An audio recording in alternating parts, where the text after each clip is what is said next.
ಆಕಾಶವಾಣಿ ಚೈತ್ರವನ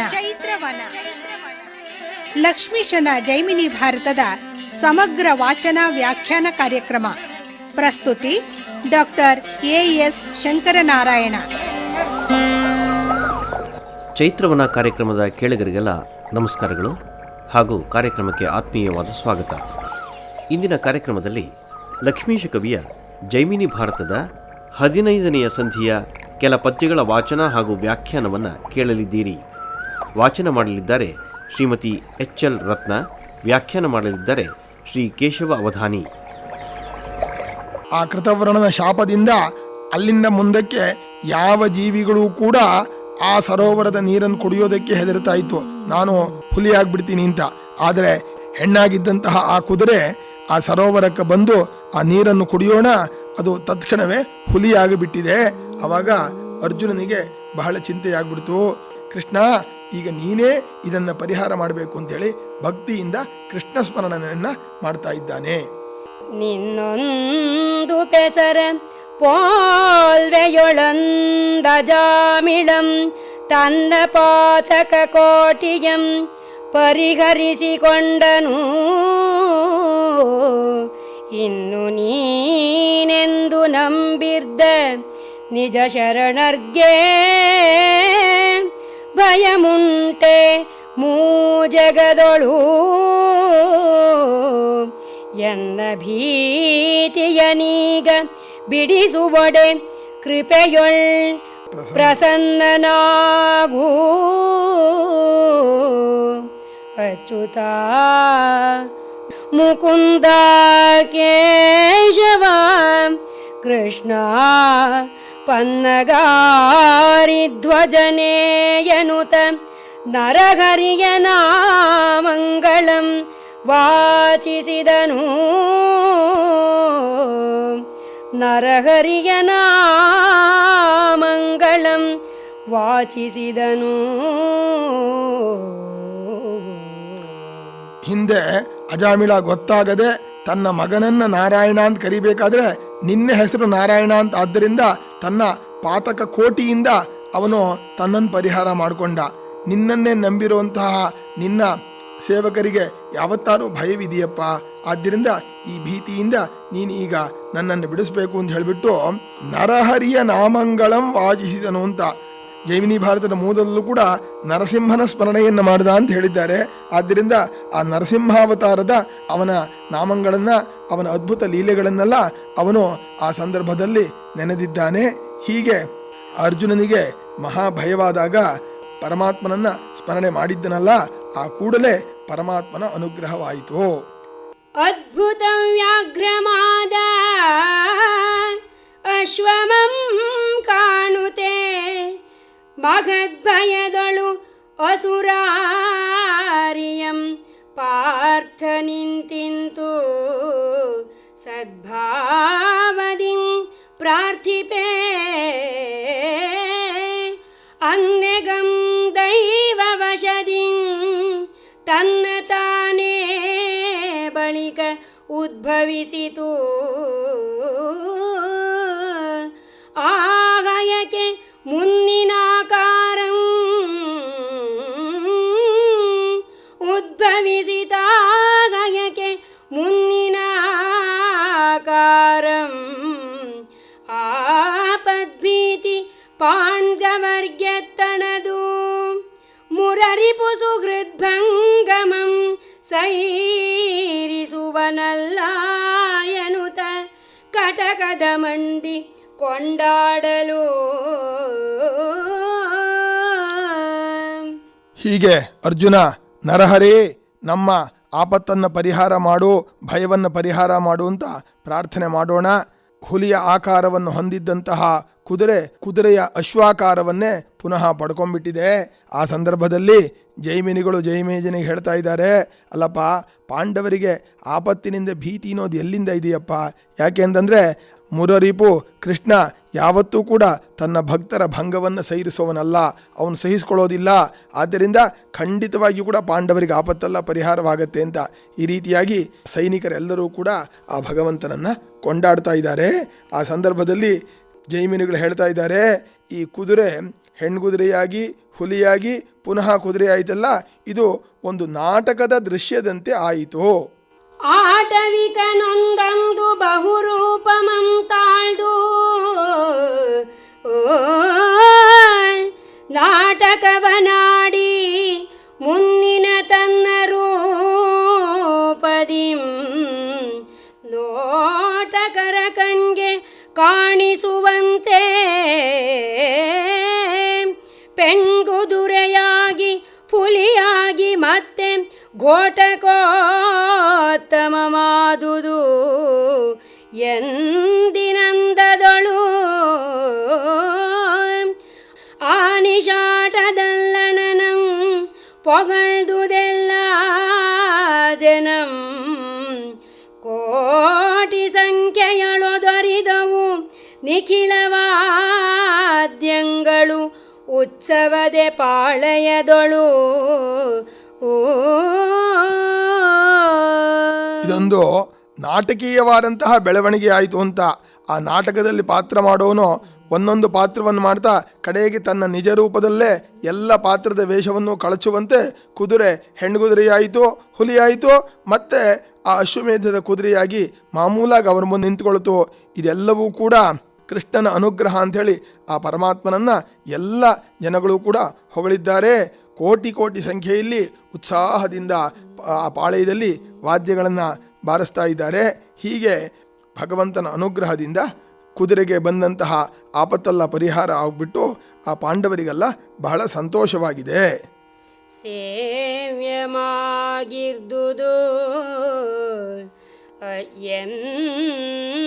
ಎಂದಿನವೋ ತುರಂಗಂ ಮಹಾವ್ಯಾಘ್ರರೂಪವಡಗಿತು ಅಸುರಾರಿ ಭಕ್ತರಕ್ಷಾವ್ಯಸನಿ ಎಂಬುದಂ ಕಾಣಿಸಿದ ನಡಿಗಡಿಗೆ ಕಟಕದ ಸಮಸ್ತ ಜನರು ಈ ವ್ಯಾಳರಾಜಶಾಹಿಗೆ ಬಂದ ನಾನಾ ವ್ಯಥೆಯನಪಹರಿಸಿ ಪಾಂಡುಸುತರಂ ಪೊರೆಬುದೇ ವ್ಯವಹರಣೆಯೆಂದು ಕೃಷ್ಣನಂ ಕೊಂಡಾಡಲು ಉಬ್ಬೇರಿದಂ ಪಾರ್ಥನು.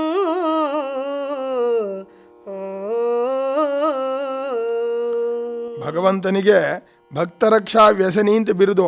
ಭಕ್ತರನ್ನು ಕಾಪಾಡುವುದೇ ಅವನ ವ್ಯಸನ ಉದ್ಯೋಗ ಅಂತ. ಅದನ್ನೇ ಎಲ್ಲ ಸೈನಿಕರು ಕೂಡ ಕೃಷ್ಣ ಪರಮಾತ್ಮನ ಇದಾನಲ್ಲ, ಅವನಿಗೆ ಪಾಂಡವರಿಗೆ ಬಂದಂತಹ ಎಲ್ಲ ಆಪತ್ತನ್ನು ಪರಿಹಾರ ಮಾಡುವುದೇ ಅವನ ಪ್ರಧಾನ ಕಾರ್ಯವಾಗಿದೆ ಕಾಣುತ್ತೆ. ಇಲ್ಲದೇ ಹೀಗೆ ತನಗೆ ತಾನೇ ಹುಲಿಯಾಗಿದ್ದ ಈ ಕುದುರೆ ತಾನಾಗಿ ಮತ್ತೆ ಕುದುರೆ ರೂಪವನ್ನು ತಾಳೋದು ಅಂತಂದರೆ ಭಗವದ್ ಅನುಗ್ರಹವೇ ಸರಿ ಅಂತ ಹೇಳಿ ಪುನಃ ಪುನಃ ಭಗವಂತನನ್ನು ಹೊಗಳ್ತಾ ಇದ್ದಾರೆ. ಹೀಗೆ ಆ ಪಾರಿಪ್ಲವ ದೇಶದಿಂದ ಆ ಕುದುರೆ ಮುಂದಕ್ಕೆ ನಡೀತಾ ಇದೆ.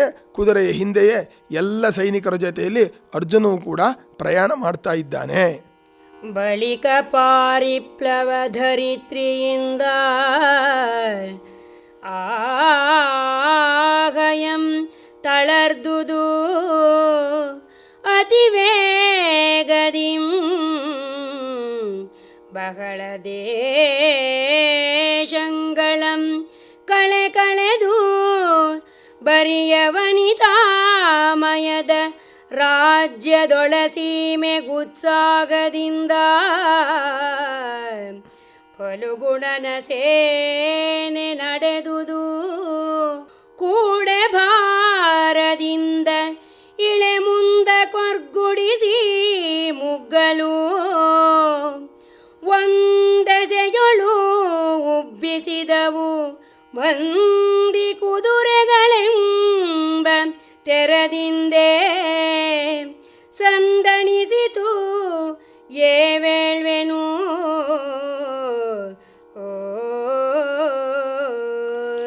ಆ ಸೈನ್ಯ ಮುಂದಕ್ಕೆ ಹೋಗ್ತಾ ಇದ್ರೆ ಮುಂದ್ಗಡೆ ಸೈನ್ಯ ಹೋದಾಗ ಭೂಮಿ ಕುಗ್ಗತ್ತೆ ಕಾಣತ್ತೆ, ಹಿಂದ್ಗಡೆ ಸೈನ್ಯ ಹೋದಾಗ ಪುನಃ ಏಳತೆ ಕಾಣುತ್ತೆ ಅನ್ನೋ ಹಾಗೆ ಅಷ್ಟು ದೊಡ್ಡ ಚತುರಂಗ ಸೈನ್ಯ ಆ ಪಾರಿಪ್ಲವ ದೇಶದಿಂದ ಮುಂದಕ್ಕೆ ನಡೀತಾ ಇದೆ. ಹಾಗೆ ನಡೀತಾ ವನಿತಾಮಯದ ರಾಜ್ಯದ ಒಳಸೀಮೆಗೆ ಉತ್ಸಾಹದಿಂದ ಪ್ರವೇಶ ಮಾಡಿಬಿಟ್ಟಿದೆ. ಒಂದು ಹೆಂಗಸರದ್ದೇ ರಾಜ್ಯ, ಆ ಪ್ರಮೀಳಾ ರಾಜ್ಯ ಅಂತ ಲೋಕದಲ್ಲೂ ಕೂಡ ಇವತ್ತು ತಮಾಷೆ ಮಾಡ್ತಾರೆ. ಆ ಪ್ರಮೀಳೆ ಎಂಬ ಒಬ್ಬ ರಾಣಿ ಹೆಂಗಸರಿಗೆ ಅಧಿಪತ್ನಿಯಾಗಿದ್ದಾಳೆ. ಅಂತಹ ಒಂದು ಪ್ರಮಿಳೆಯ ರಾಜ್ಯಕ್ಕೆ ಈ ಕುದುರೆ ಪ್ರವೇಶ ಮಾಡಿದೆ. ಇಲ್ಲಿ ಕವಿ ಹೆಂಗಸರ ರಾಜ್ಯ ಅಂದರೆ ಹೇಗಿರಬಹುದು, ಅಲ್ಲಿ ಹೆಂಗಸರದ್ದೇ ಎಲ್ಲ ಆಧಿಪತ್ಯ ಅಂತಂದರೆ ಆ ಹೆಂಗಸರ ಒಂದು ನಡವಳಿಕೆ ಹೇಗಿರುತ್ತೆ, ಅವರ ಒಂದು ಸ್ವಭಾವ ಹೇಗಿರುತ್ತೆ ಅನ್ನೋದನ್ನು ಕಲ್ಪನೆಯಿಂದ ಬಹಳ ಸುಂದರವಾಗಿ ತಾನೇ ಒಂದು ಕಲ್ಪಿಸಿಕೊಟ್ಟಿದೆ. ಸ್ತ್ರೀ ರಾಜ್ಯ ಅಂದರೆ ಬಹುಶಃ ಹೀಗಿರುತ್ತೆ ಅಂತ. ಅದು ಕವಿ 4 ಪದ್ಯಗಳಲ್ಲಿ ಬಹಳ ಸುಂದರವಾಗಿ ಆ ಸ್ತ್ರೀ ರಾಜ್ಯವನ್ನು ವರ್ಣನೆ ಮಾಡಿದ್ದಾನೆ. ರಾಯ ಕೇಳ ರಾಜ್ಯದೊಳ್ ಬರಿಯ ನಾರಿಯರ್ ಪ್ರಾಯತೆಯರಾಗಿ ಮಧುಪಾನಮತ್ತೆಯರಾಗಿ ಕಾಯಜ ಕಲಾ ಕೋವಿದೆಯರಾಗಿ ರೂಪಲಾವಣ್ಯ ವಿಲಸಿತೆಯರಾಗಿ ಗೇಯನರ್ತನ ವೇಣುವೀಣಾ ವಿನೋದ ರಮಣೀಯ ಭೋಗಾನ್ವಿತೆಯರಾಗಿ ಮತ್ತದರೊಳಾ ಸ್ತ್ರೀಯೋರ್ವಳು ಅರಸಾಗಿರಲ್ಕೆ ಅವಳ ಕೆಳಗಾಗಿ ಬದುಕುವರ್ ಭಾಗ್ಯದಿಂದೇ. ಹೆಂಗಸರದ್ದೇ ರಾಜ್ಯ ಅಂದಾಗ ಅಲ್ಲಿ ಹೆಂಗಸರು ತುಂಬ ಸ್ವಚ್ಛಂದ ಪ್ರವೃತ್ತಿಯರಾಗಿರ್ತಾರೆ. ಅವರಿಗೆ ವಿಶೇಷವಾಗಿ ಎಲ್ಲ ಕಲೆಗಳಲ್ಲೂ ಎಲ್ಲ ರೀತಿಯ ಪ್ರಾವೀಣ್ಯತೆ ಇರುತ್ತೆ. ಅವರಿಗೆ ಅವರು ಭೋಗಾಸಕ್ತರಾಗಿರಬಹುದು. ಅಂತಹ ಒಂದು ಹೆಂಗಸ ರಾಜ್ಯದಲ್ಲಿ ಹೆಂಗಸೇ ಆ ರಾಜ್ಯವನ್ನು ಆಳುವಂತಹ ಒಬ್ಬ ರಾಣಿಯಾಗಿರಬೇಕೆ ಹೊರತು ಗಂಡಸರ ಆಧಿಪತ್ಯವನ್ನು ಅವರು ಒಪ್ಪೋದಿಲ್ಲ. ಹಾಗಾಗಿಬಿಟ್ಟು ಅಲ್ಲೇ ಒಬ್ಬ ಹೆಂಗಸಳೇ ಆ ರಾಜ್ಯವನ್ನು ಆಳ್ತಾ ಇದ್ದಾಳೆ. ಅವಳ ಒಂದು ಆಧಿಪತ್ಯದ ಅಡಿಯಲ್ಲಿ ಇವರೆಲ್ಲರೂ ಕೂಡ ಅಲ್ಲಿ ಬಾಳ್ತಾ ಇದ್ದಾರೆ. ಹಾಗಾದರೆ ಅಲ್ಲಿ ಪುರುಷರ ಪ್ರವೇಶವೇ ಇಲ್ಲವೇ ಅಂತಂದರೆ ಅಲ್ಲಿ ಪುರುಷರು ಕೂಡ ಬರ್ತಾ ಇರ್ತಾರೆ. ಅವರೆಲ್ಲರನ್ನೂ ಕೂಡ ಸ್ತ್ರೀಯರು ತಮ್ಮ ಭೋಗಕ್ಕೆ ಸಾಧನವನ್ನಾಗಿ ಉಪಯೋಗಿಸ್ಕೊಳ್ತಾ ಇರ್ತಾರೆ. ಅಲ್ಲಿಗೈದಿದ ಪುರುಷರೋರ್ವರು ಜೀವಿಸುವುದಿಲ್ಲ, ಬಂದಾತನಂ ಕಂಡು ಲಲಿತಾಂಗಿಯರ್ ಚೆಲ್ವೆಗಂಗಳ ನೋಟಮಂಬೀರಿ ಸವಿವೇಟಮಂ ತೋರಿ ಮಿಗೆ ಸೊಗಸುವ ಸೆಳ್ಳುಗುರ್ಗುಳನೂರಿ ಮೆಲ್ಲ ಮೆಲ್ಲನೆ ಕೀರಿ ಲಲ್ಲೆಗೈಯುತೆ ಮೀರಿ ಬಲ್ಮೊಲೆಗಳಂ ಪೇರಿ ಪುಲ್ಲಶರ ಕೇಳಿಯೊಳ್ ಮದವೇರಿಸುವವರ್ ಮರುಳಗವೋಲ್ ಅರಿವು ಜಾರಿ. ಅಲ್ಲಿಗೆ ಯಾವುದೇ ಒಬ್ಬ ಪುರುಷನು ಹೋದರೂ ಕೂಡ ಅವನು ಜೀವಂತವಾಗಿ ಹೊರಗೆ ಬರೋಕ್ಕಾಗೋದಿಲ್ಲ. ಅಲ್ಲಿರುವಂಥ ಹೆಂಗಸರು ಅವನನ್ನು ಜೀವಂತವಾಗಿ ಹೋಗೋದಕ್ಕೆ ಬಿಡೋದೇ ಇಲ್ಲ. ತಮ್ಮ ಒಂದು ವಿಶೇಷವಾದಂತಹ ಸೌಂದರ್ಯದಿಂದ ಮರುಳು ಮಾತುಗಳಿಂದ ಅವನನ್ನು ತಮ್ಮ ಒಂದು ಸ್ವಾಧೀನಕ್ಕೆ ತೆಗೆದುಕೊಂಡು ಅವನ ಜೊತೆಯಲ್ಲಿ ವಿಶೇಷವಾದಂತಹ ಒಂದು ಆನಂದವನ್ನು ಅನುಭವಿಸ್ಬಿಟ್ಟು ಅವನನ್ನು ಜೀವಂತವಾಗಿ ಹಿಂತಿರುಗೋದಕ್ಕೆ ಬಿಡೋದಿಲ್ಲ ಅಂತ ಹೇಳ್ತಾ ಇನ್ನೂ ಕೆಲವು ವಿಶೇಷ ಸ್ತ್ರೀ ರಾಜ್ಯದಲ್ಲಿ ಹೀಗಿರಬಹುದು ಅಂತ ಇಲ್ಲಿ ನಾವು ಗಮನಿಸಬೇಕಾಗಿದೆ. ಅಂದರೆ ಸ್ತ್ರೀಯರ ರಾಜ್ಯವಿತ್ತೋ ಇಲ್ಲವೋ ಗೊತ್ತಿಲ್ಲ, ಆದರೆ ಕವಿ ತನ್ನ ಕಲ್ಪನೆಯಿಂದ ಸ್ತ್ರೀ ರಾಜ್ಯವಿದ್ದರೆ ಬಹುಶಃ ಹೀಗಿರಬಹುದು ಅಂತ ಹೇಳಿಬಿಟ್ಟು ತನ್ನ ಒಂದು ಕಲ್ಪನೆಯನ್ನು ನಮ್ಮ ಮುಂದೆ ಇಡ್ತಾ ಇದ್ದಾನೆ. ಸಮರತಿಯೊಳೊಮ್ಮೆ ಬೆರೆಸಿದ ಬಳಿಕ ವಿಷಯದ ಭ್ರಮೆಯಿಂದೆ ಮಗ್ನರಾಗಿಹರು ಆ ಪುರುಷರಲ್ಲಿ ರಮಿಸುವವರ ಕೂಡೆ ನಾನಾ ಪ್ರಕಾರದಿಂದ ಆ ಪಂಕಜಮುಖಿಯರು ಕ್ರಮದೊಳ್ಳಿ ತೆರೆದೆ ಸುಖಿಸುವರೊಂದು ತಿಂಗಳು ಉತ್ತಮ ಸುಗಂಧಾನುಲೇಪನದಿಂದೆ ಮೊಗವಾಸದ ಅಮಲತಾಂಬೂಲದಿಂ ಮಧುರ ಮಧುಪಾನದಿಂದೆಸೆವ ಸಂಯೋಗದಿಂದೆ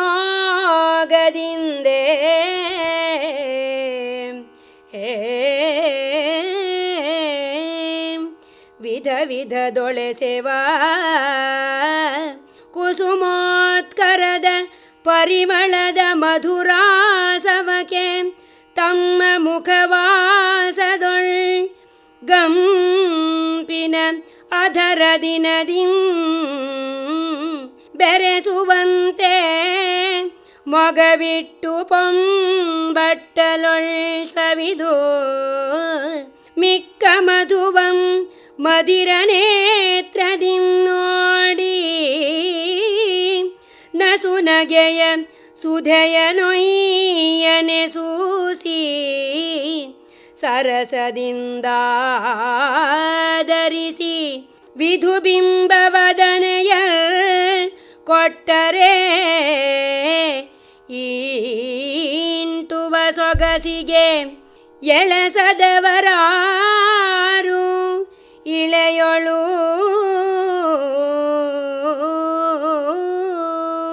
ಅಲ್ಲಿಗೆ ಹೋದಂತಹ ಯಾವನೇ ಒಬ್ಬ ಪುರುಷನಾದರೂ ಕೂಡ ಆ ಸ್ತ್ರೀಯರ ಒಂದು ಪಾಶಕ್ಕೆ ಸಿಕ್ಕಾಕೊಂಡ್ಬಿಡ್ತಾನೆ. ಆ ಸ್ತ್ರೀಯರು ಆ ರೀತಿ ಅವನ ಜೊತೆಯಲ್ಲಿ ವಿಶೇಷವಾಗಿ ರಮಿಸ್ತಾರೆ. ಬಹಳ ಸುಂದರಿಯರಾದಂತಹ ಸ್ತ್ರೀಯರು ನಾನಾ ರೀತಿಯಿಂದ ಅವನನ್ನು ಸಂತೋಷಪಡಿಸ್ತಾರೆ. ಅಷ್ಟೇ ಅಲ್ಲ, ಅವರು ಚಿನ್ನದ ಬಟ್ಟಲಿನಲ್ಲಿ ಒಳ್ಳೆಯ ಮಧುವನ್ನು ಕೊಡಬೇಕಾದ್ರೆ ಅವರ ತುಟಿಯ ಸುಗಂಧ ಅದಕ್ಕೆ ಬೆರೆತಿದೆಯೋ ಅನ್ನೋ ಹಾಗೆ ಅವನಿಗೆ ಭಾವ ಉಂಟಾಗಬೇಕು. ತಾವು ಕುಡಿದಂತಹ ಆ ಒಂದು ಶೇಷವನ್ನು ಅವರಿಗೆ ಕೊಟ್ಟಾಗ ಅದರಿಂದ ಇನ್ನೂ ವಿಶೇಷವಾದಂತಹ ಸಂತೋಷ ಉಂಟಾಗುತ್ತೆ. ಹೀಗೆ ಚಂದ್ರಮುಖಿಯರು ಆನಂದದಿಂದ ಪುರುಷರ ಜೊತೆಯಲ್ಲಿ ಈ ರೀತಿ ನಡ್ಕೊಳ್ತಾ ಇದ್ದಾಗ ಯಾರಾದರೂ ಕೂಡ ಆ ಮೋಹಕ್ಕೆ ವಶರಾಗುವುದು ಖಂಡಿತವಾಗಿಯೂ ಕೂಡ ಇಲ್ಲ ಅನ್ನೋಕ್ಕೆ ಆಗೋಲ್ಲ ಅಂತ ಹೇಳಿಬಿಟ್ಟು ಆ ಶ್ರೀರಾಜ್ಯದಲ್ಲಿ ಸ್ತ್ರೀಯರು ಪುರುಷರನ್ನು ತಮ್ಮ ಒಂದು ಭೋಗಕ್ಕಾಗಿ ಬಳಸ್ಕೊಳ್ತಾರೆ ಅನ್ನೋದನ್ನು ಕವಿ ಇನ್ನೂ 2-3 ಪದ್ಯಗಳಲ್ಲಿ ಹೇಳ್ತಾ ಇದ್ದಾನೆ. ಪೊಂಬಟ್ಟಲೊಳ್ ತೀವಿದಾಸವದ ರುಚಿರ್ಗೆ ಇರುವರುಂ ಬಿಡದೆ ಮೊಗಮಿಟ್ಟಿರಲ್ಕೆ ಅದರೊಳೆಸೆವ ಪುಡಿಬಿಂಬದ ಆನನದ ಭಾವಂಗಳಂ ಕಾಣುತ್ತ ಅನ್ಯೋನ್ಯ ಸಂಪ್ರೀತಿಯಿಂದೆ ತುಂಬಿರ್ದ ಚಷಕ ಮಧುತೀರಲ್ಕೆ ಬಯಲಪ್ಪುದೆಂಬ ಶಂಕೆಯೊಳ್ ಒಯ್ಯನೊಯ್ಯನಾಸ್ವಾದಿಸಿ ವಿಳಂಬಮಂ ಮಾಡುವರ್ ಅದೆಂತೋ ಪುರುಷ ಸ್ತ್ರೀಯರು ಒಂದಾಗಿ ಸವಿವ ಸೊಗಸು. ಸ್ತ್ರೀ ಪುರುಷರು ಚಿನ್ನದ ಬಟ್ಟಲಿನಲ್ಲಿ ಆ ಮಧುವನ್ನು ಕುಡಿಬೇಕಾದ್ರೆ ಹೇಗಾಗತ್ತೆ ಅಂದರೆ ಅದರೊಳಗೆ ತಮ್ಮ ಮುಖವನ್ನು ನೋಡ್ಕೊಳ್ತಾ ಇರ್ತಾರೆ. ಅವರಿಗೆ ಆ ಇಬ್ಬರಿಗೂ ಕೂಡ ತಮ್ಮ ಮುಖವನ್ನು ನೋಡ್ಕೊಳ್ತಾ ಕುಡಿದಾಗ ಆಗುವಂತಹ ಸಂತೋಷ ಇದೆಯಲ್ಲ, ಆ ಪಾತ್ರೆ ಖಾಲಿಯಾಗಿಬಿಟ್ರೆ ಅದರಲ್ಲಿ ತಮ್ಮ ಮುಖದ ಪ್ರತಿಬಿಂಬ ಕಾಣೋದಿಲ್ಲ, ನಾವಿಬ್ಬರು ಒಟ್ಟಿಗೆ ಇರೋದು ಕಾಣೋದಿಲ್ಲ ಅಂತ ಹೇಳಿಬಿಟ್ಟು ಅವ್ರು ಏನು ಮಾಡ್ತಾರಂತಂದರೆ ನಿಧಾನವಾಗಿ ಒಯ್ಯನೊಯ್ಯನೆ ಆಸ್ವಾದಿಸಿ ವಿಳಂಬಮಂ ಮಾಡುವರು ಅಂತ ಹೇಳ್ತಾ ಇದ್ದಾನೆ ಕವಿ. ನಿಧಾನವಾಗಿ ಪಾನ ಮಾಡ್ತಾ ಕಾಮದ ಒಂದು ಉದ್ರೇಕವನ್ನು ಅಲ್ಲಿ ಹೊಂದುತ್ತಾ ಇರ್ತಾರೆ. ಇದು ಒಂದು ವಿಶೇಷವಾದಂತಹ ಶೃಂಗಾರದ ಭಾವವನ್ನು ಉಂಟು ಮಾಡುತ್ತೆ ಅಂತ ಹೇಳಿಬಿಟ್ಟು ಪುನಃ ಆ ಒಂದು ಸ್ತ್ರೀರಾಜ್ಯದ ಒಂದು ವೈಶಿಷ್ಟ್ಯವನ್ನೇ ಹೇಳ್ತಾ ಇದ್ದಾನೆ. ಕವಿಸುವ ಮೋಹನವನು ಎಸೆವರತಿ ಕೇಳಿಯೊಳ್ ಸವಿಸುವ ಚೆಂದುಟಿಯ ತನಿರಸವನಾಥರಂ ತವಿಸುವರ್ ಬಲ್ಮಲೆಯೊಳೊತ್ತಿ ಬಿಗಿದಪ್ಪಿ ದನಿಗೈವ ಪಾರಿವದಂತಿರೇ. ರವಿಸುವರ್ ಕಂಠದೊಳ್ ಬಂಧಗಳ ಬಗೆಯನು ಅನುಭವಿಸುವರ್ ಕೂಟದೊಳ್ ಮನ ಮುಳುಗಿ ಸೌಖ್ಯದಿಂ ದ್ರವಿಸುವರ್ ಕಾಮ ಕಲೆಯ ಅರಿದಂಗನೆಯರು ಅಲ್ಲಿ ದೊರೆಕೊಂಡ ಪುರುಷರೊಡನೆ. ಹೀಗೆ ಆ ರತಿಕೇಳಿಯಲ್ಲಿ ಮೋಹವನ್ನು ಉಂಟು ಮಾಡ್ತಾರೆ. ತಮ್ಮ ಆಲಿಂಗನಾದಿಗಳಿಂದ ಅವರಿಗೆ ಒಂದು ವಿಶೇಷವಾದಂತಹ ಆನಂದವನ್ನು ಉಂಟು ಮಾಡ್ತಾರೆ. ವಿಧವಾದಂತಹ ಕಂಠಬಂಧಗಳಿಂದ ಅವರಲ್ಲಿ ಆ ಕಾಮಭಾವವನ್ನು ಉದ್ರೇಕಗೊಳಿಸ್ತಾರೆ.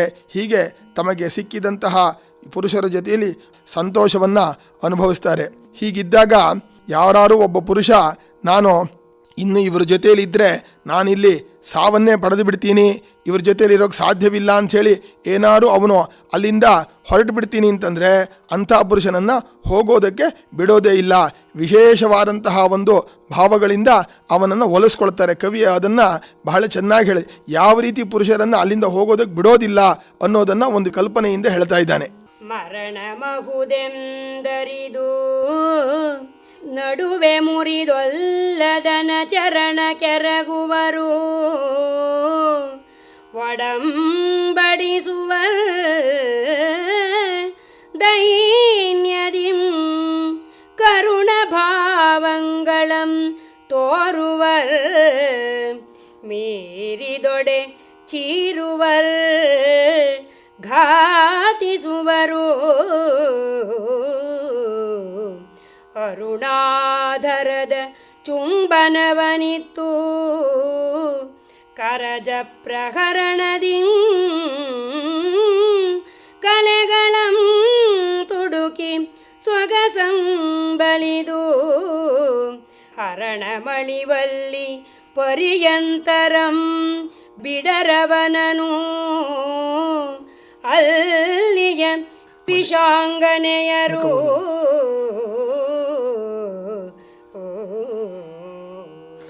ಹರಣ ಮಣಿವಲ್ಲಿ ಪರ್ಯಂತರಂ ಬಿಡರವನನು ಅಲ್ಲಿಯ ವಿಷಾಂಗನೆಯರು ಅಂತ. ಬಹುಶಃ ಆ ಶ್ರೀರಾಜ್ಯದಲ್ಲಿ ಯಾರು ಒಬ್ಬ ಪುರುಷ ಹೋಗ್ಬಿಟ್ರೆ ಅವನ ಪ್ರಾಣ ಹೋಗೋವರಿಗೂ ಕೂಡ ಅಲ್ಲಿಂದ ಬಿಡುಗಡೆ ಆಗೋದಿಲ್ಲ ಅಂತ ಕಾಣುತ್ತೆ ಅಂಥೇಳಿ ಕವಿ ಒಂದು ಕಲ್ಪನೆಯನ್ನು ಈ ರೀತಿ ಆಗಬಹುದು.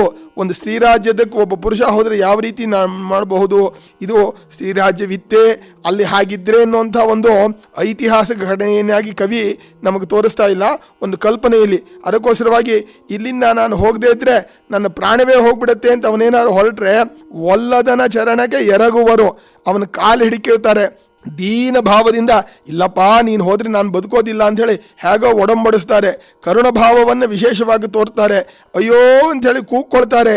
ಹೇಗೋ ಅವನ ಮೇಲೆ ಪ್ರೀತಿಯ ಮಳೆಗರೆದು ಬಿಟ್ಟು ಹೇಗಾರು ಮಾಡಿ ನೀನು ಇರಬೇಕು ಅಂಥೇಳಿ ಅವನನ್ನು ಇಟ್ಕೊಳ್ತಾರೆ. ಅಲ್ಲೇ ಅವನಿಗೆ ಬಹುಶಃ ಪ್ರಾಣ ಹೋಗೋವರೆಗೂ ಕೂಡ ಅಲ್ಲಿಂದ ಬಿಡುಗಡೆಯೇ ಆಗೋದಿಲ್ಲ ಅಂಥೇಳಿ ಹೀಗೆ ಈ ರೀತಿ ಬಹುಶಃ ಅಲ್ಲಿಯ ಒಂದು ಶ್ರೀರಾಜ್ಯದ ಕೆಲವು ಸ್ತ್ರೀಯರು ಮಾಡಬಹುದು ಅಂಥೇಳಿ ಕಲ್ಪನೆಯನ್ನು ಕೊಡ್ತಾ ಇನ್ನೂ ವಿಶೇಷವಾಗಿ ಆ ಒಂದು ಸ್ತ್ರೀರಾಜ್ಯದ ಬಗ್ಗೆ ಹೇಳ್ತಾ ವರ್ಣಿಸ್ತಾ ಇದ್ದಾನೆ. ಅಚ್ಚ ಸಂಪಿಗೆಯಲರ್ಗೆ ಎರಗಿದಾರಡಿಯಂತೆ ಮೆಚ್ಚಿ ಮಡಿವಂ ಮಾಸ ಮಾತ್ರ ಮಾಗಲ್ಕವಂ ಇಚ್ಚಿನೊಳ್ ಪುಗುವಳವಳು ಅಲ್ಲದೊಡೆ ಗರ್ಭಮಂ ಧರಿಸಿ ಪೆಣ್ಣಂ ಪಡೆವಳು ಪೆರ್ಚಿ ಪರಂತಲ್ಲಿ ನಾರಿಯರ್ ಬಳಿಕ ಬಂದಚ್ಚರಿಯನರ್ಜುನಂ ಕೇಳ್ದು ಆಗ ತನ್ನ ಪಡೆಗೆಚ್ಚರಿಕೆಯಾಗಿರ್ಪುದು ಒಂದೊರೆದು ಕೂಡೆ ಪಾಳೆಯದೊಳಗೆ ಸಾರಿದನು. ಒಂದು ಸಂಪಿಗೆ ಹೂವಿನ ಮೇಲೆ ದುಂಬಿ ಎರಗಿದ್ರೆ ಆ ದುಂಬಿ ಒಂದು ತಿಂಗಳಿಗೆ ಸತ್ತು ಹೋಗುತ್ತೆ. ಅದೇ ರೀತಿಯಾಗಿ ಈ ಒಂದು ಸ್ತ್ರೀರಾಜ್ಯದಲ್ಲಿ ಬಹುಶಃ ಒಬ್ಬ ಪುರುಷ ಸಿಕ್ಕಿಬಿಟ್ಟ ಅಂದರೆ ಒಂದು ಮಾಸ ಮಾತ್ರದಲ್ಲೇ ಅವನ ಜೀವ ಹೋಗ್ಬಿಡತ್ತೆ ಅಂತ ಕಾಣುತ್ತೆ. ಹಾಗನ್ಕೊಂಡ್ಬಿಟ್ಟು ಅವನು ಕವಿ ತಮಾಷೆಯಾಗಿ ಹೇಳ್ತಾ ಇದ್ದಾನೆ, ಕಿಚ್ಚಿನಲ್ ಪುಗುವಳವಳು. ಬಹುಶಃ ಅವರಿಗೆ ಆ ಪುರುಷನ ಮೇಲೆ ಬಹಳ ಪ್ರೀತಿ ಇದ್ದರೆ ನಾವು ಸಹಗಮನ ಮಾಡಿಬಿಟ್ಟು ನಮ್ಮ ಶರೀರವನ್ನೇ ಕಳ್ಕೊಂಡು ಬಿಡಬಹುದು. ಅಲ್ಲದೊಡೆ ಗರ್ಭಮಂ ಧರಿಸಿ ಪೆಣ್ಣಂ ಪಡೆವಳು. ಅಂದರೆ ಆ ಶ್ರೀರಾಜ್ಯದಲ್ಲಿ ಯಾರಿಗೂ ಕೂಡ ಗಂಡು ಮಗು ಆಗಬೇಕು ಅನ್ನೋಂಥ ಆಸೆಯೇ ಬರೋದಿಲ್ಲ, ಯಾಕೆಂದರೆ ಸ್ತ್ರೀಯರದ್ದೇ ರಾಜ್ಯ ಅದು. ಹೀಗೆ ಅಲ್ಲಿಯ ಶ್ರೀರಾಜ್ಯದಲ್ಲಿ ಪೆರ್ಚಿಪರಂತೆ ಅಲ್ಲಿ ನಾರಿಯರ್, ವಿಶೇಷವಾಗಿ ಅಲ್ಲಿ ಸ್ತ್ರೀಯರದ್ದೇ ಆಧಿಪತ್ಯವಾದ್ದರಿಂದ ಶ್ರೀರಾಜ್ಯದ ವಿಷಯದಲ್ಲಿ ಬಹಳ ಎಚ್ಚರಿಕೆಯಾಗಿರಬೇಕು. ಏನು ಮಾಡಿದರೂ ಕೂಡ ಆ ಶ್ರೀರಾಜ್ಯದ ಯಾವ ಹೆಂಗಸರ ಕೈಗೂ ಕೂಡ ಯಾವ ಸೈನಿಕರು ಸಿಕ್ಕಬಾರದು ಅನ್ನೋದನ್ನು ಬಹಳ ಎಚ್ಚರಿಕೆಯಿಂದ ಅರ್ಜುನ ಡಂಗುರದಲ್ಲಿ ಸಾಗಿಸಿದ್ದಾನೆ. ಯಾಕೆಂದರೆ ಸೈನಿಕರು ಮನೆಯನ್ನೆಲ್ಲ ಬಿಟ್ಟು ಬಹಳ ದಿವಸದಿಂದ ಹೊರಗಿರ್ತಾರೆ, ಅಂಥವರಿಗೆ ಈ ತರಹ ಏನಾದ್ರು ಅಚಾತುರ್ಯವಾದರೆ ಪ್ರಾಣವೇ ಹೋಗ್ಬಿಡತ್ತೆ ಅನ್ನುವಂತಹ ಒಂದು ಎಚ್ಚರಿಕೆಯನ್ನು ಕೊಡೋದಕ್ಕೋಸ್ಕರವಾಗಿ ತನ್ನ ಪಾಳೆಯದಲ್ಲಿ ಡಂಗುರದಲ್ಲಿ ಸಾರಿಸಿಬಿಟ್ಟಿದ್ದಾನೆ. ವಿಷಕನ್ನಿಕೆಯರಿವರ್ ಕಂಡ ಮಾತ್ರದಳು ಆಕರುಷಣಂ ಮಾಡುವರ್ ಬೆರೆಸಿದೊಡೆ ಪುರುಷನಾಯುಷವನಪಹರಿಪರು ಇದು ನಿಶ್ಚಯಂ ನೀವಿಲ್ಲಿ ಮರೆದಾದೊಡಂ ಮನದೊಳು ವಿಷಯ ಕೆಲಸದೆ ಬುದ್ಧಿವಂತರಾಗಿಹುದೆಂದು ವೃಷಕೇತು ಮೊದಲಾದ ವೀರರ್ಗೆ ಪೇಳುತ್ತ ಅನಿಮಿಷ ನಗರದೊಡೆಯ ಲಕ್ಷ್ಮೀಪತಿಯ ಮೈದುನಂ ಕಟಕದೊಳ್ ಸಾರಿಸಿದನು.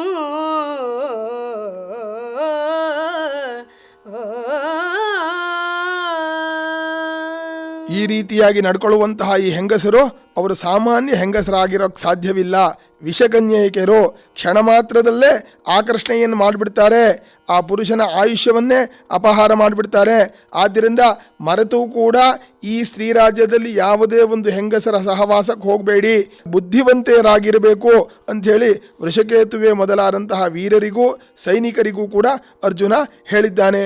ಯಾವನೇ ಒಬ್ಬ ಸೈನಿಕನೂ ಕೂಡ ಈ ಸ್ತ್ರೀ ರಾಜ್ಯದ ಹೆಂಗಸರ ವಿಷಯದಲ್ಲಿ ಬಹಳ ಎಚ್ಚರಿಕೆಯಿಂದ ದೂರವಾಗಿರಬೇಕು ಅಂತ ಹೇಳಿಬಿಟ್ಟು ಇಲ್ಲಿ ಈ ಸ್ತ್ರೀ ರಾಜ್ಯ ಅನ್ನೋದು ಮೊದಲೇ ಹೇಳಿದಾಗೆ ಕವಿಯ ಒಂದು ಕಲ್ಪನೆ.